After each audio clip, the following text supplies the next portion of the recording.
Sa napakagandang hapon sa inyong lahat mga ka-farmers, mga ka-viewers. So ngayong hapon, share ko lang po sa inyo ang ating ginagawa.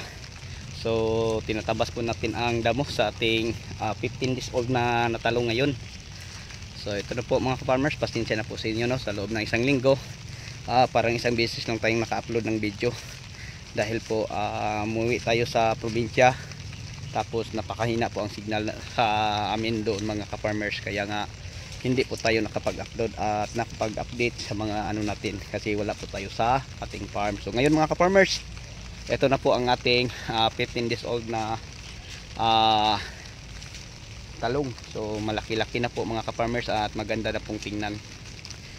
So meron tayong dining nasa 3,000 lang po kapuno mga ka-farmers na talong.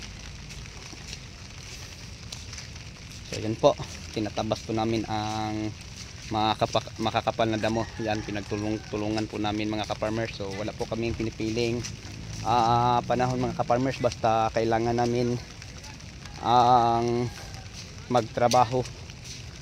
At kung kita namin na yung talong namin ay ano na, kailangan linisin yan, nililinis natin mga ka-farmers. So ngayon sa talong kami, tinabas namin. So sobrang kapal ang damo mga ka-farmers sa ating taniman ng talong. Kita nyo ngayon, kita na natin. So sa nagtatanong din sa atin mga ka-farmers kung ano daw ang pinagkaiba sa magamit tayo ng mulching at saka sa wala. So ang ma-share ko mga ka-farmers, malaking bagay po ang magamit tayo ng plastic mulch dahil po makontrol natin ang damo na malapit sa puno. Katulad nito, pag dili tayo sa paglilinis, ayan, malinis din ang ano po, malapit sa puno kasi natakpan ang damo pa, kaya nga hindi siya nakatubo.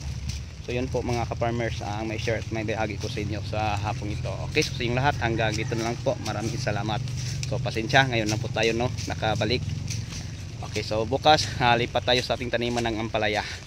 Okay, so sa inyong lahat hanggang dito na lang. Maraming salamat. Bye.